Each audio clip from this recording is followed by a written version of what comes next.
Years ago, I planted a church in Northern California, and when I did that, I was trying to get to know the community. So a friend of mine, he got me to join Rotary. You have to be invited to join the Rotary Club. It's a group of business people who meet once a month, and they usually combine to do charitable outreach kind of things or charitable works in the community or internationally.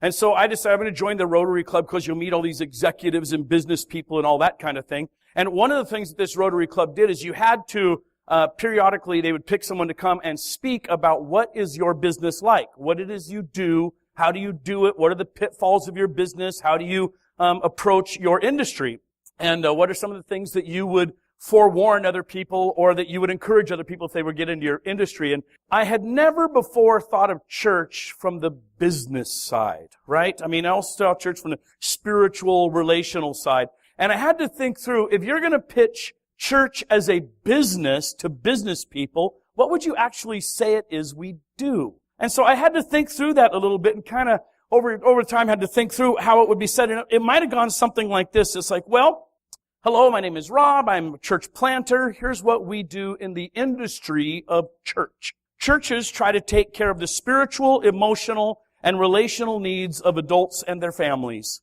We sell no products and manufacture no goods. We perform services as needed without charging a fee. Churches rely on people to simply give whatever they feel like giving to sustain your place in the industry.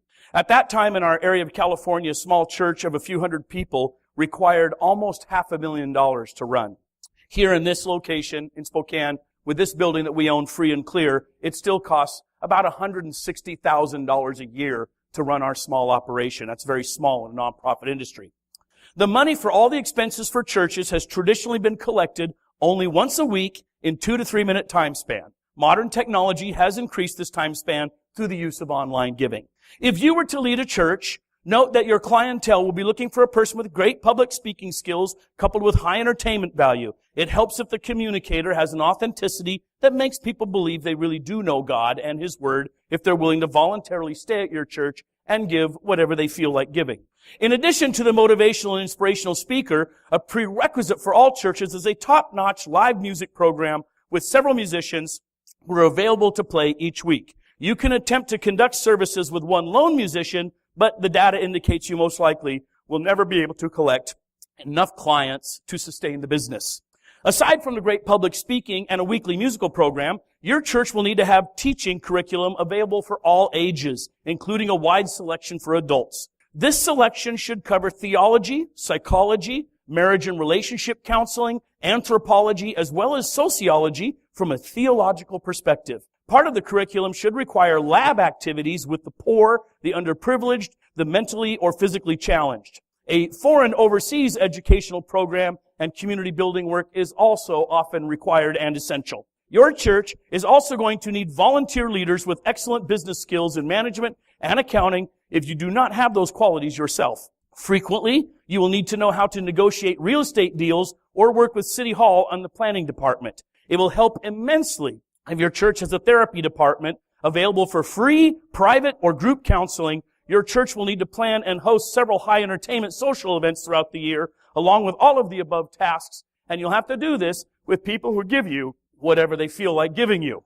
And by the way, your church will also need to take care of your clients' infants, their elementary students, their junior high students, and their high school students equally as well, or most likely your clients will leave and go to another church. Your church will get few staff members, especially at first. Typically, for every 100 people who attend your Sunday event, you might be able to hire one full-time staff person. Your labor to carry out all of the above-mentioned activities will be 90% volunteer, and you have to constantly motivate and inspire volunteers to keep the place running smoothly. Many times over, by the way, your volunteers will simply not show up for their duties, be ready to accomplish their tasks anyway. Good luck.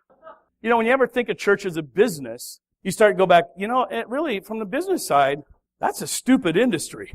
Isn't it when you think about it? That's a stupid industry. How many of you would run your business that way? How many of you would say, well, I go out and I perform all my duties, I do all my sales, and I just tell people, okay, give me whatever you feel like giving me for what you just got, right? That's how church does it. Except it's not quite exactly like that. It's not that people give whatever they feel like giving. The truth is, in churches, a lot of people are motivated by God Himself. they're like, hey, God's talked to me about what He wants me to do in giving to support all these things that churches do, all the things this church does. So people actually aren't just giving what they feel like giving. What people are saying is, I've committed my life to the Lord God Almighty through Jesus Christ, His Son, who died on the cross for my sins and rose again from the dead. And because I've made Him the master of my life, I want to follow what He tells me to do. And He tells me some things about money and money management. And there's some Bible verses on this. I'm pretty sure I've got them on the screen here, Amy, if we aren't going to have any difficulty. Yeah, the very first time this issue is ever brought up is in actually Leviticus, early in the Bible. And God is speaking, He says, a tithe of everything from the land. Now, the actual word tithe means tenth. That's what it means. A tithe of everything from the land, whether grain from the soil or fruit from the trees, belongs to the Lord. It is holy to the Lord. Whoever would redeem any of their tithe must add a fifth of the value to it. Every tithe of the herd and flock, every 10th animal that passes under the shepherd's rod will be holy to the Lord. First time in the Bible, the word tithe occurs right there. And you can see that the reoccurring thing is, okay, most of the people were either agricultural or they were ranchers, right? They either raised a little combination of both. And a tenth of everything would be given to God. So how would they give it to God? Well, the next verse says that. It says in Numbers 18:21, to the sons of Levi, behold, I have given all the tithe in Israel for an inheritance in return for their service which they perform, the service of the tent of meeting. The tent of meeting was the tabernacle where the Ark of the Covenant was and all the holy artifacts that had been made at Moses' time. And so God had told everybody give a tenth of pretty much everything you make and produce. A tenth is going to go to the worship center and to the tribe of Levi, who was responsible to run that worship center and everything that would go on inside of it. They were also responsible for the education of the society at large in the knowledge and wisdom and the reading of the Holy Word and that sort of thing. They were educators as well.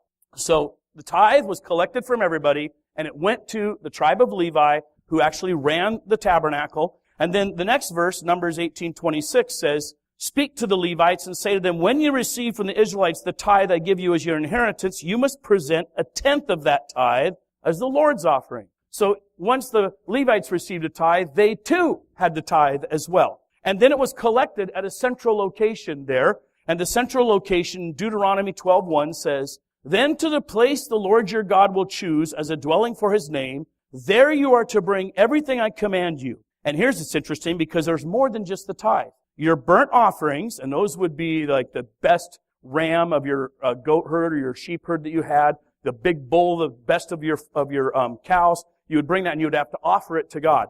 And so that's the burnt offerings. And that was usually for a sin issues that they would get atoned for. Your burnt offerings, your sacrifices, another animal that they might give just freely out of something else that they felt like they needed an obligation to God. Your tithes, that's the tenth, and special gifts, and all the choice possessions you have vowed to the Lord. So in the Old Testament, the very beginning place was the tithe, but there were at least 4 other additional categories that they would use to give to God what God was requiring of them. So the tithe was sort of the minimum standard, basic level. In addition to burnt offerings, they would offer sacrifices, they would offer special gifts, and they would give up choice possessions from vows they had made to God. And it was all collected at the central place where God's dwelling would be. When they first start, Moses is writing at this time. And so they have the tabernacle that's portable. So it's moving around from region to region. So wherever that tabernacle would reside, that'd be the place people were supposed to bring their tithe. Later on, as it settled down, God would say, well, it's possible that if it's too far away to go to the tabernacle, you can sell everything you have, convert it to cash, and take the cash or the coins to the tabernacle, and then reconvert it there to buy the animals you might need for the sacrifices and that kind of thing. And it's interesting because in Deuteronomy 14 it says to keep it local every 3rd year. It says at the end of every 3rd year, you shall bring out all the tithe of your produce in that year and shall deposit it in your town. The Levite, because he has no portion or inheritance among you, and the alien, and the orphan, and the widow who are in your town shall come and eat and be satisfied in order that the Lord your God may bless you in all the work of your hand which you do. So in the Old Testament, the idea of the tithe was that, okay, we collect it every year, but every 3rd year, and I'm assuming they must have done this in a regional rotation, like they rotated every 3rd year a different 1/3 of the group was not taking it to the temple, but was actually using it local. And it was used locally to support and sustain the needs of underprivileged, difficult poverty situations. That's who the orphan is. That's who the foreigner is. That's who the alien is. That's the person who's, is not an Israelite. The widows were the down-pressed, the oppressed. He says, basically, we're going to use this for the Levites, that would be the priestly caste, to take care of poverty issues right in your region. But the weird thing was, for them, this was also a bit of like a government tax. Because at that time in history, they have no king. Their government really was God. And so when people had a court case, if you had a lawsuit, if you had a crime, it would be brought to the tabernacle, to the tent of meeting, and there they would consult God himself, and God would speak to them through the priest and tell them who was right, who was wrong, who was guilty, who was innocent, and what the punishment should be or restitution should be, if any. And then the Levites, their job was they were scattered all throughout Israel. So the tribe of Judah had territory, the tribe of Benjamin had territory, tribe of Naphtali had territory, and all the other 11 tribes had territory that they lived in, and that was their ancestral land. And the Levites were scattered inside all those territories, and they were the educators of society. They were the ones who taught everybody how to read and write and taught them the law of God. So in some ways, it was a little bit of a blend of both religious and social. It was a little bit of government and it was a little bit religious because at that time in history, it's a theocracy. And so later on, they would get a king and the king would add more taxes. And even in the Bible, the king himself would have to pay tithes. He could not get out from underneath that. The king would have to tithe to the tabernacle as well. And this is the premise of where the giving begins in the Bible, how God says to sustain it. And he kind of establishes the tithe, which means tenth, is the baseline of what you would consider basic generosity, a tenth. And that's how it's all kind of laid out in Scripture. For 1,000 years, the Jewish people never really accomplished that. For 1,000 years, they failed to uphold this. There were times in small regions, under Hezekiah they did it, under Josiah did it, under King David they did it a little bit. They would keep this going for only a brief time. That first generation, or that died off, they couldn't do it. The second generation under Moses, they were able to keep this going. But by the third generation, it starts to dwindle until you get way down in history where they had completely neglected God, completely abandoned God. The temple was in absolute ruins. It was actually in such disrepair that by the time a righteous king Josiah would rise up, he'd have to overtax the people to come back and repair the temple that had been weighed down with just years and years and years of decay. 1,000 years after Moses had given this law through God, the prophet Malachi spoke to the people. And it was God speaking, and they had already seen the temple destroyed once, and then they had it rebuilt, and they were still trying to get it all figured out, rebuilding it, and they knew they had screwed it up. And in Malachi chapter 3, God speaks through this prophet, and he says this, I, the Lord, do not change. So you, the descendants of Jacob, are not destroyed. Ever since the time of your ancestors, you have turned away from my decrees and have not kept them. Return to me, and I will return to you, says the Lord Almighty. But you ask, how are we to return? Will a mere mortal rob God? Yet you rob me. But you ask, well, how are we robbing you? In tithes and offerings. You are under a curse, your whole nation, because you are robbing me. Bring the whole tithe into the storehouse, that there may be food in my house, and test me in this, says the Lord Almighty, and see if I will not throw open the floodgates of heaven and pour out so much blessing that there will not be room enough to store it. I will prevent pests from devouring your crops, and the vines in your fields will not drop their fruit before it is ripe, says the Lord Almighty. Then all the nations will call you blessed, for yours will be a delightful land, says the Lord Almighty. God had laid out all throughout the rest of Deuteronomy and stuff. He says, by the way, if you obey this, I'll bless you. There will always be an abundance. There will always be a surplus. Your crops will always grow. Your herds will always increase. If you neglect this, then I will send drought, I will send famine, I will send pestilence, and guess what? What you think you're hoarding for yourself, you won't even get. That's going to be even lost even more. And so for 1,000 years, they basically had denied God. He had sent the drought and he had sent the pestilence. And finally, he gets to this end, Malachi, last book of the Old Testament. And God even says, hey, look, do what I told you the first time. Test me in this. Put me to the challenge. Ask me to prove it to you, and I will. There's not a lot of times in the entire Bible that God lays that out there, where he says, hey, challenge me on this one. Bring it to me, and I'll see what I can do for you, all right? You test me in this, and I promise you, you will see increase. But if you don't, well, you'll get what you've already got. At the same time, with Malachi, there was another prophet named Haggai, and he actually had this to say. God spoke through the prophet Haggai. This is what the Lord Almighty says. Give careful thought to your ways. You have planted much, but harvested little. You eat, but you never have enough. You drink, but never have your fill. You put on clothes, but you're not warm. You earn wages only to put them in a purse with holes in it. This is what the Lord Almighty says. Give careful thought to your ways. Go up into the mountains and bring down timber and build my house so that I may take pleasure in it and be honored, says the Lord. You expected much, but see, it turned out to be little. What you brought home, I blew away. Why, declares the Lord Almighty? Because of my house, which remains a ruin, while each of you is busy with his own house. Therefore, because of you, the heavens have withheld their dew and the earth its crops. I called for a drought on the fields and on the mountains, on the grain and the new wine, the olive oil and everything else the ground produces, on people and livestock and all the other labor of your hands. So God had told the people, well, here's what's happening. The people had said, God, I would love to obey you, but I don't have enough for myself yet. And when I get my house together, and I have enough for myself, and I'm finally secure, and I have all the things I want, and my fields are working, and my crops are growing, and my animals are thriving, then, God, I will come and I will turn my resources over to you. That's how they'd been, building their own house and neglecting God's. And God's answer is, and that's why you're not increasing in the economic opportunities that you think you have. That's why you work so hard and they keep filtering away. That's why you keep thinking you're getting ahead, but you fall behind. That's why you keep thinking you're going to have more and have more if you just work a little harder, but the more keeps getting eaten away, God, because God's saying to them, you put the wrong priority first.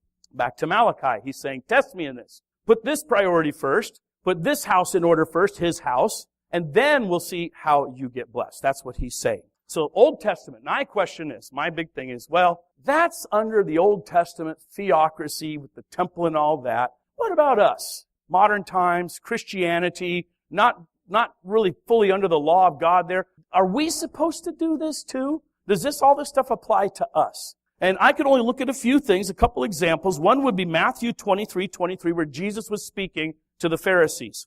And Jesus says this, Woe to you, scribes and Pharisees, you hypocrites, for you tithe mint and dill and cumin and have neglected the weightier provisions of the law, justice and mercy and faithfulness. But these are the things you should have done without neglecting the others. Interesting comment from Jesus to the Pharisees. By the time Jesus and the Pharisees are on history, about 400 years after Malachi, they had gotten so good at tithing that they would sit down and they would literally pour their seed of their wheat or their grain or their dill and their cumin. They would lay it out on a table and they would count 10, one for God. Count out 9, the 10th goes to God. They were literally counting their seeds and they were tithing perfectly, right? That's how the Pharisees did it. But as they did that, their hearts were far from God. They weren't about mercy. They weren't about love. They weren't about devotion to God. They weren't about love for one another. They weren't about any of the things God wanted. So Jesus has to say to those people, you can't just tithe and think that's enough. What you should have done was, yes, tithe, but don't neglect the bigger issues of justice and mercy, faithfulness. So it's a weird passage because is Jesus saying to us, yes, keep the tithe? And I look at that and I'm thinking, yeah, that's what Jesus is saying. Keep the tithe. Only don't let the tithe become too high over the issues of mercy and faithfulness and justice. The Apostle Paul in Acts 24, verse 17, he says, Now after several years I came to bring alms to my nation and to present offerings in which they found me occupied in the temple, having been purified. He goes on and talks. So here's the Apostle Paul, and he's bringing his tithe, his alms, his offerings to Jerusalem. He's clearly not under the Mosaic law anymore. He's been preaching that throughout his Galatians and Philippians and the other books that he wrote. He said we're not allowed, but he's still doing it, so I'm going to assume that must be the case. Other passages in the Bible I don't have up there is 1 Corinthians 16, 2 Corinthians 8, 2 Corinthians chapter 9, Philippians chapter 4, all talk about generosity and giving. And they're all passages that kind of say to the Christian, rise up, be generous, and support what God's work is in His house. When I was young, I came to faith in an Assemblies of God church, right? And they would always use these verses that would be like, yeah, you give to God and you'll get back 60, 30, 60, and 100-fold. So you give $1, God will give you back $100. You give $10, God will give you back, anybody ever hear that? Anybody hear that preach? Yeah. That might preach well. The problem is that passage is in the parable of the soils, so it's not talking about money at all. That passage where God talks about the increase of 30, 60, 100-fold is talking about purity and holiness and understanding and spiritual wisdom in your heart. It's what's going on inside you. That's what gets increased 100-fold, not your bank account, right? How about the passage, anyone ever hear, You give to God and He'll give it back to you, pressed down, shaken together, running over. Anybody ever hear that passage used? That means you give money to the church and God's going to owe you twice as much as you gave the church. I've heard that. And the problem is that passage occurs in a section dealing with justice and mercy and forgiveness, not about money. So, I don't know that we could use that. So, and there's a lot of preachers out in America today that will preach that message, that you give money to the church and therefore God will owe you 100 times more than you gave to the church. Don't worry, you'll get it back. And I say, baloney, baloney. God's never promised that. What God did promise is, I won't let you down. I'll take care of your needs. I'll prosper your business. I'll make things work for you. The moment we turn our giving into a selfish motivation, I'm giving to God so that I get back more, we're not actually giving at all. The moment it becomes a selfish motivation, we've lost God's heart. God's heartbeat was to say, care about this. Care about my house. Care about the spiritual things. Care about what goes on in my house. And if you care about it enough, you will freely and generously give. That's what God was trying to say. And God says, don't worry. If you think you can't afford to give, I'll make it possible that that end will be met. Trust me in this. In fact, test me in this. And I'm not going to make you rich if you give to the church. That will never happen. What I will do is take care of you. That's what God's promises are. Well, that sort of brings us to here, us. How are we doing, right? We're a $160,000 a year operation, owning the building free and clear. We are 6 weeks short of the 2-year mark of being in this building. We have done better and better and better for the last 3 years. Each of the last 3 years we've done better. Next week after church on a Sunday is our membership meeting where people who are official members of the church are going to vote on some issues of leadership and our budget for 2017 and some other things. However, the reality is, as we hit the 2-year mark, we still lose $2,200 a month as a church. That's how much we lose every month. We've lost more in the past. We're losing less now. That's a good sign. How long can we keep doing that, right? And you're asking, well, how much money's in the bank? And I'll tell you how long we can keep doing that, because all of us know one thing. Oh, you can't keep going like that. Only the federal government can keep going like that. Right? They're the only ones who are able to keep going and going and going. Because they borrow money from the Chinese. That's what happens. We borrow China money to keep America afloat, and then we actually give subsidies to China, which I can't figure out. Politicians must be smarter than me. But we can't do that. Right? We just gotta kind of figure us all out. We lose $2,200 a month. And, last summer, when we sold that building, we did receive a windfall of some money. And in June or July, I don't remember which one, I'm pretty sure it was June, end of June, our voting membership said, hey, we've gone as far as we can go with a one-man operation. We need to get some pastoral support for our pastor. Let's take a big chunk of savings and let's slide that over and let's hire a worship pastor so that we're at least a 2-person staff, and maybe we can break through this barrier and grow a little bit more. And that's what they decided to do. Now, knowing this, so we're losing $2,200 a month, let's take savings and hire a worship leader above and beyond that, which puts us, I don't know, somewhere in the, I'm just going to throw a $6,000 figure out there somewhere. Our other guys know. And they'll report that to our members next week in a meeting. Now, we're doing way better than we've ever done before. It's pretty amazing. Because Bill and Bill there used to count when we were down in, remember when we were down in the, downtown? Literally, half the church was homeless people, half the church was our members, and, we would have offerings down there where, the change was more than the bills. And they would count the money out, and it'd be like, well, the coin pile is $47, and the cash pile is, $20. And you know what they would do? It always irritated them. They couldn't make the offering $100, so each of them would chip in another 10 or 15 to get the offering up to $100 for the entire week. I think our budget, weekly need down there was $4,000 a week, and we had offerings of $100. Let me tell you, folks, that's depressing. That will kick you in the rear. That will make you feel weird. So we're on this journey together. We all said, let's go up there. Let's build this cafe. Let's make this thing happen. And how are we doing? And I'm now 8 years into this and going, we're still losing money, God. Still losing money. God, it wears me out. Wears out some of our leaders. Does it wear you guys out? And, some of you are new, like, no, I'm just new here. I don't care. I'm visiting, so tell us your problems, Rob. So I got to tell you, between Christmas and New Year's, I was getting really depressed. I was really down. I was like, Lord, what am I supposed to do? What more do I do? I don't know what to say anymore. I don't know what's going on here? Why can't we break through? What's happening here? And I was getting really depressed. Depressed to the level where I started praying to the Lord, hey, Lord, I'm doing the math in my head of how much money we have in the bank and how much we're spent losing a month. And if there's somebody else who could do this better than me, I'd step aside.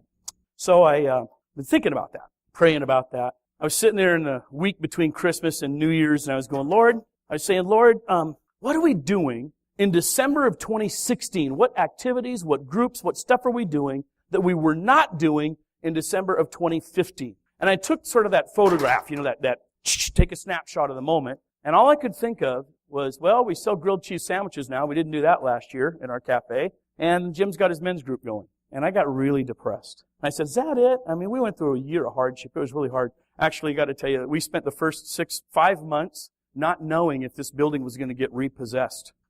Because we had sold a building down there, but they still owed us $900,000 by May 31st. And if they didn't pay it, we would have to repossess that downtown building. But we also owed $280,000 on this building by May 31st. And if we didn't pay it, the owner of this building could have repossessed it, right? We went the first 4 to 5 months of 2016, us leaders looking at each other like, you think we're going to get repossessed this year or what? Behind the scenes, I'm calling friends in California. I'm trying to raise pledges so that we could at least pay this off and not get this repossessed. That will slow down your sense of progress.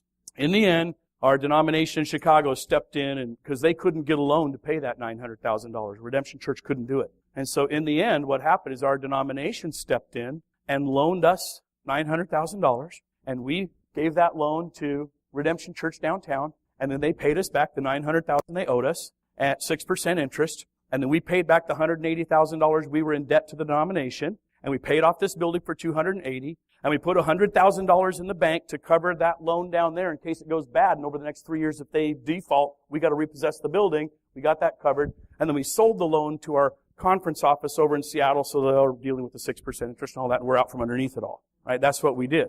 The denomination did it for us. Right? And so, okay, and they're like, well, how are you guys doing? I'm like, I don't know. We still lose $2,200 a month. I don't know. My solution's always been, let's get more people here. We need more people here. That's the answer, right? And sometimes I sit back and I think, let's get more people here. And it feels to me like it's saying, here I am, God, send someone else. And the question is, well, Lord, do we need to do that or can we do it? How cool is this place? Is this great? So we're doing here cool. And I sat down and, next week I got this pastor's report. I got to submit a report to the members of, okay, what's my pastor report? And I'm clack, and typing. Okay, so I'm feeling like, we got Jim's men's group. We're selling grilled cheese sandwiches. La-ti-da. Okay, what else did we do? All right, last year. So I sit down and I start thinking about, wait a minute.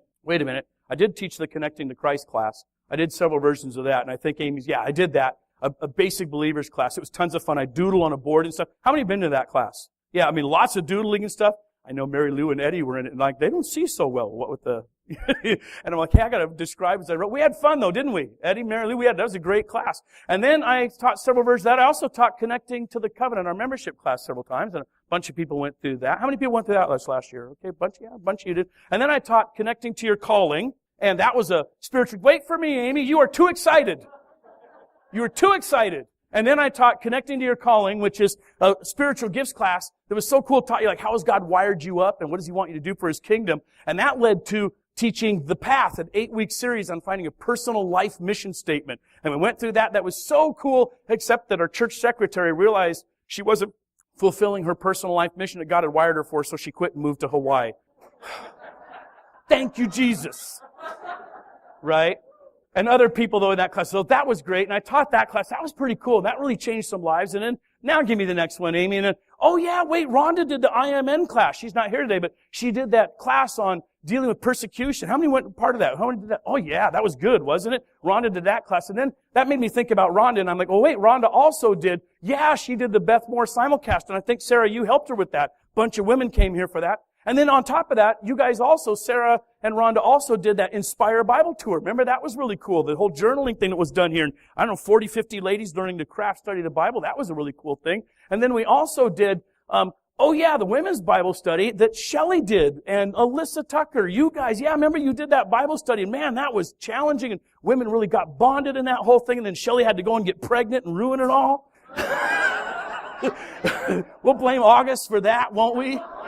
Dang it, August ruining our women. But man, that was a great, the women who were part of that were like so much bonding and life was coming out of that. Yeah, they taught that. And then also, Jim did A Few Good Men, him and Bill Davis, still going strong with that one. And that's going to be next Wednesday night. And then also, there was, Brittany's Talent class. You're going to that, right? Every Tuesday night here, our daughter Brittany, who is an athletic director at Eastern Washington University, does an exercise class with anybody at any level here on Tuesday nights back here. And it's a time when women can encourage each other and strengthen each other, and she'll talk to you about your diet needs. She'll get you an exercise. You can do the exercise no matter what shape you're in. If you're super hardcore, she can take you there. If you're like, I'm just a beginner, she'll take it. And they've been doing that every Tuesday night for a long, long time, and that's a great class, and that still goes on. And then there's also, Sierra did Speakeasy. Sierra did the 20s group, right? Bunch of that, and that went several weeks. And then when Sierra kind of had to move on and do something else, Taylor and Caleb, who were on the stage today, they picked it up and they did Wisdom Keepers.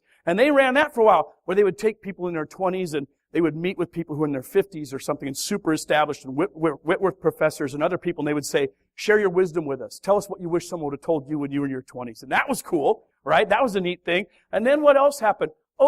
Kelsey did Trades of Hope, where we had a actual jewelry sale that happened here. And it was helping women who've been sex trafficked in the third world get out of it by doing micro business enterprise. So women would come here and buy clothing and scarves and jewelry items and homemade stuff to help women get out of sex trafficking. That was a pretty cool event. And then we also had, we did Easter at the Garland Movie Theater with 5 other churches. That was cool. About 700 people showed up at Easter. And the night before that was the Good Friday experience that happened in here, where the whole place was set up with different stations, and you had a station you'd come through. It's like the Gregorian chant music was playing, and over in that corner you could write a sin issue or a struggling issue on a piece of paper and physically nail it to a cross. There was prayer going on over there, and we built a tomb across there with candles that you would come and you'd light something that was a big hope in your life that God, or an aspiration you had that maybe has been snuffed out, and you took the candle over after you'd prayed it, you set a rock on top of it, snuffing the light out. We had all this station going.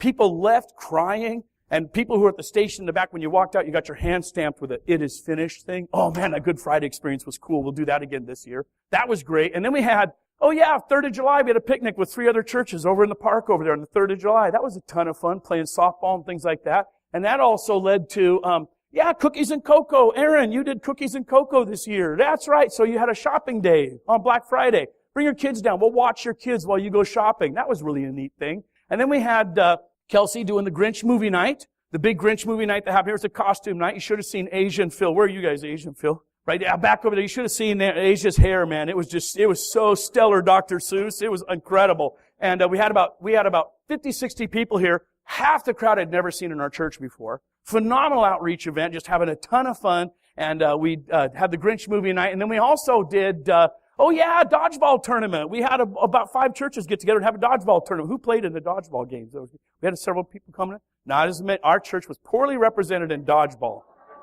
All right, and I know there were some guys who went over. That was a ton of fun. And then there was also, we started a world table food truck out there with international assistance partners and helped an Iraqi refugee begin to start a business. It shut down for the winter, but they're planning on reopening it in March. And we worked with SNAP and we worked with IAP. We got this thing going, cutting edge stuff about helping a refugee restart life here in America. And then I go to Tanya and I say, before we move to this next one, I say, okay, that's kind of stuff our church did, but what other stuff has happened? Give me the logbook of all the other events that have happened in here, people booking this for their activities. And of course, Spokane Homeless Coalition meets here every single first Thursday of the month.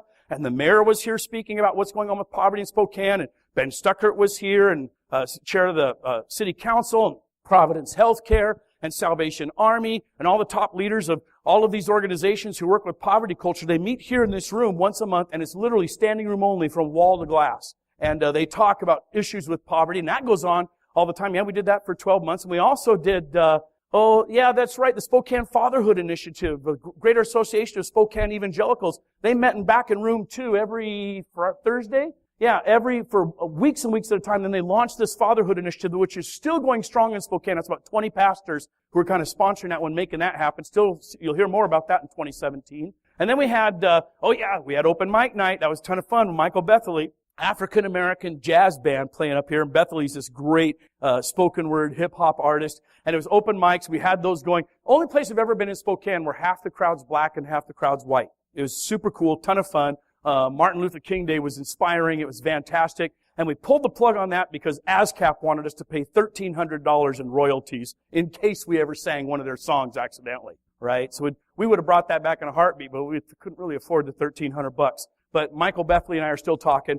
And then also, Vintage Swing Dance happened here every first Friday. Colleen booked this and had live bands playing here doing vintage Lindy Hop swing, and that was a ton of fun. There was a lot of those. I went to a couple of them. I didn't dance, of course, but I did watch. And then, the Spokane County Community Services Housing and Development, they would come here with a group of people who are mentally challenged, and they would bring them here 15, 20, once a month. They would bring them to our coffee shop to hang out so that they could learn social skills, and they still do that. Once a month they come in here. They started with a dozen, now they're up to maybe 20, 25.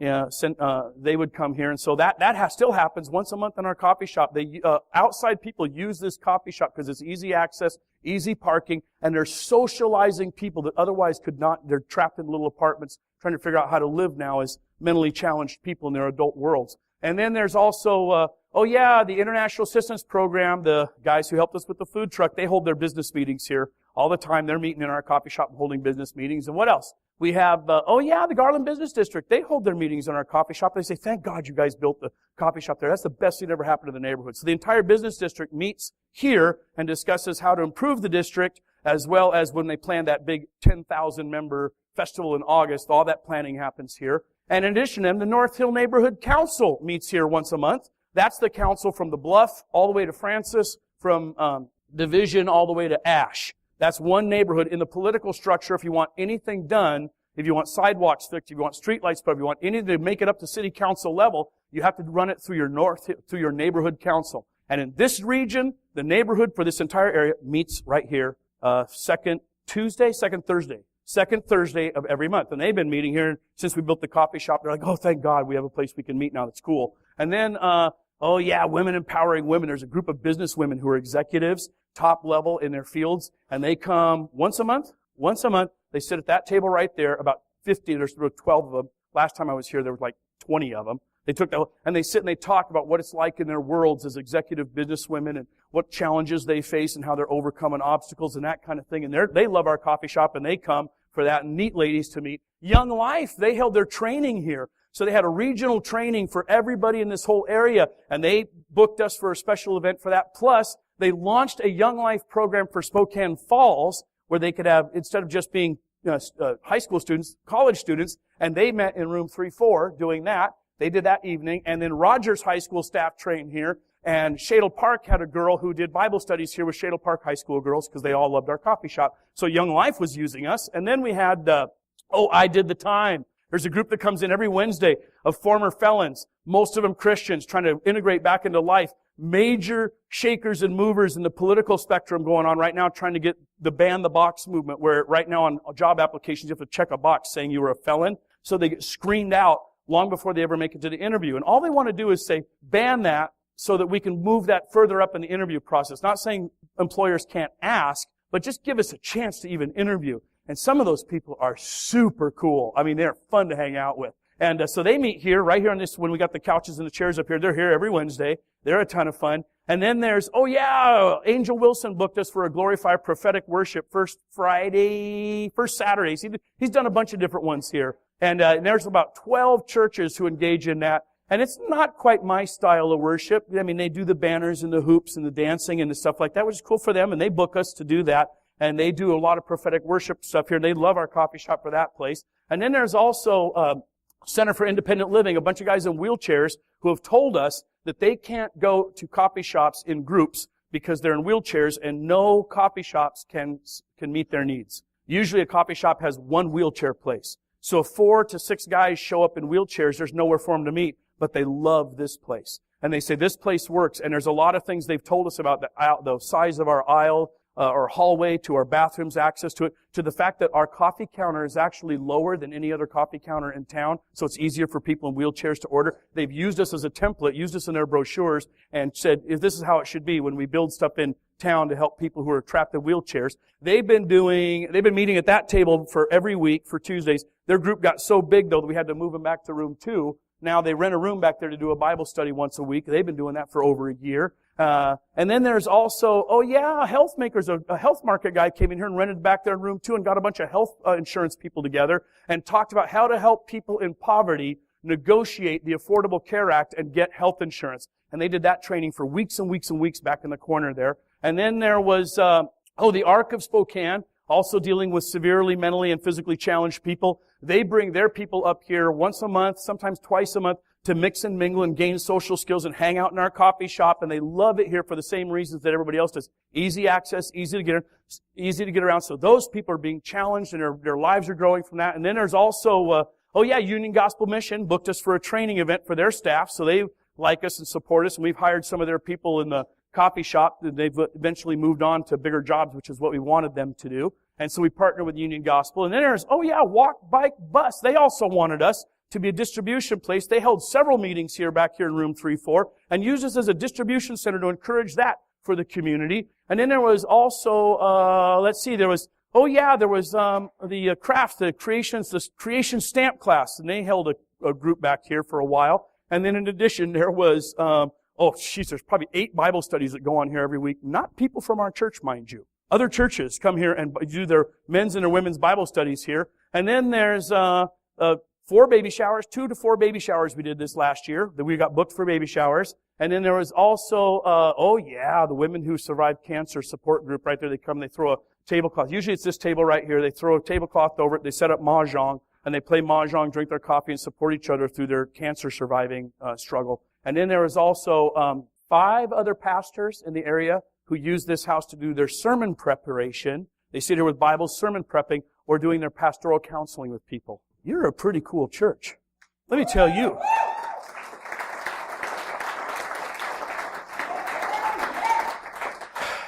And I had made the mistake between Christmas and New Year's of taking a photograph of a single moment when I should have been looking at the video. This is the video. I've been in churches almost most of my life. And most of the churches I was in, we were all about ourselves. What's in it for us? What can we do? How do we use it for us? This is the best, biggest, strongest church I've ever been in. It says, how can we transform society around us? How can we use our resources to help transform underprivileged, unempowered people? How can we build relationships in the community? How can we make society better with what we have? This church does it. I think there's atheists out there who would donate to our church doing all this. In fact, I know a couple who probably would. You're an incredible church. All the things that go on here, what was built here was, we didn't know how big this would get. And I look at this and I think, dang it, we're losing $2,200 a month to keep the church alive, and I hope enough people would care to say, I don't want that to happen. So I asked Bill to break some numbers down for me and tell me where we're really at. And here's our current status. And I laugh at this because we're such an upside down church.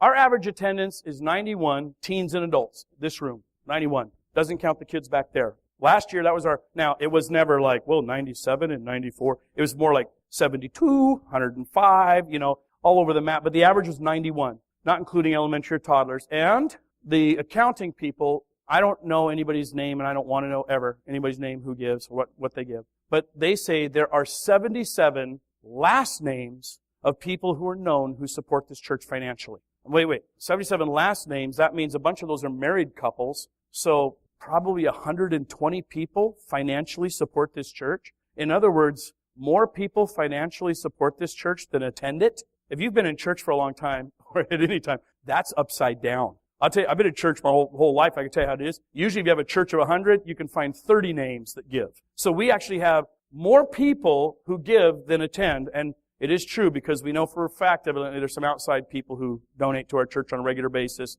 even from out of state or something, right? Bill, you're sitting there telling, okay, don't know them, but don't want to know them, but that's pretty cool. So of the 77 last names of people who support, 500 a month or more, there's 4 names. 250 to 500, 7 names. And 100 to 250, 16 names. And under 100, 50 names. So that's kind of how our support breaks down in this church. So the lion's share is coming from 11, we'll call them families or probably individuals. The lion's share is coming from those first 11. So if we use the 91 average attendance, that means there's 14 more people, and I don't know quite how to categorize them because, next thing, we get $9,500 in cash, so we don't know how to trace that. Who gave that? So those 14 people who are left over either gave cash or nothing at all. They fall in that category, all right? So that's the breakdown of what's in the room right now. What's our attendance today? Who counted? 77 in the room right now? Y'all here then?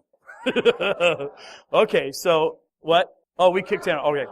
All right, so this 2,200 a month problem we have. That's about what we need. We started breaking down. So what does that really mean? What does that really mean for us? And, my first inclination is we need a rich guy to come to church. Wrong answer, right? Wrong answer. If the current 77 people who are already giving just gave $30 more a month, which is $7.50 a week, we would actually meet that goal. We'd make up the deficit and we wouldn't be losing money every month. And part of me is like, that's cool, but there's a side of me that says, hey, those 11 people who are doing the lion's share of the giving, I'll call it that, the $250 a month or more, what if we let them off the hook and we put all of the strain of making up the financial deficit on the rest of us who fall in the 100 a month or less category? What would we need to do to make it up? And the answer is we would need to give $35 a month more, which means, some of you give 50. Can you give 85? Some of you are giving nothing. Can you give 35? Can we make that up? Because that works out to be $8.75 a week, which is skipping 2 lattes a week. Can you skip 2 lattes a week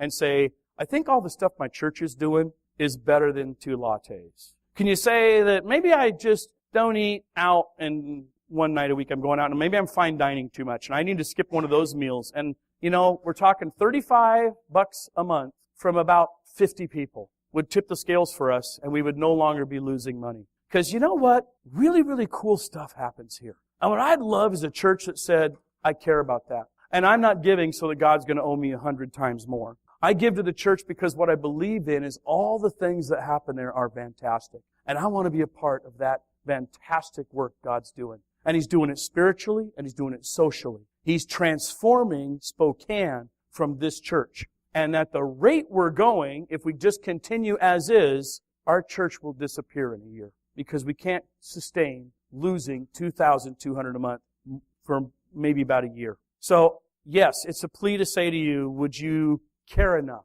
to really consider giving more? Some of you know you're already doing what God wants you to do. Let it be. It's between you and God at some level. But for the people who are in leadership, who are getting restless nights, tossing and turning, and are stressed out, your giving actually is affecting us.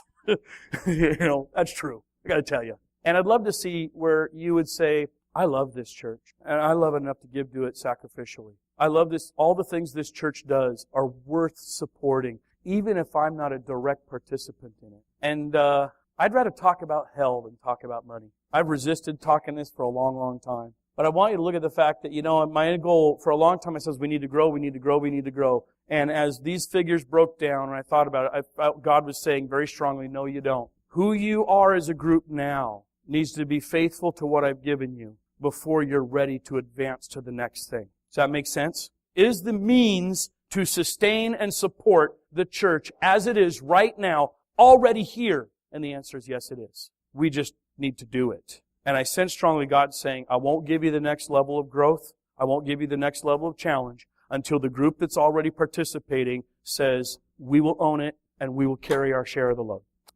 Let's pray.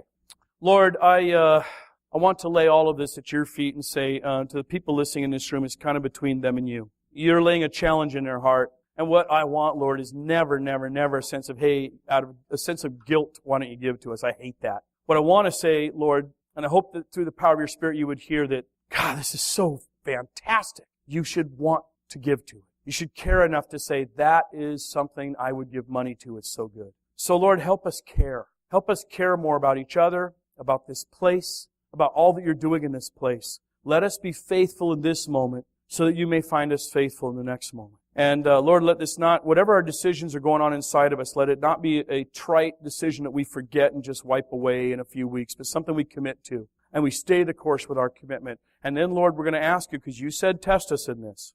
Even for the people who say, Lord, I can't afford to give to you. You said to them, test me. And you will make it up. Somehow you will give blessing in their life that will show them that you will make it so that they can. And Lord, if there's any of us that you want to do more, we're doing something now, but you want us to do more. Put it in our hearts. Put it in our minds. Burn it in us that we just are restless until we finally answer your call and obey your word. This we all pray collectively in your holy name. Amen.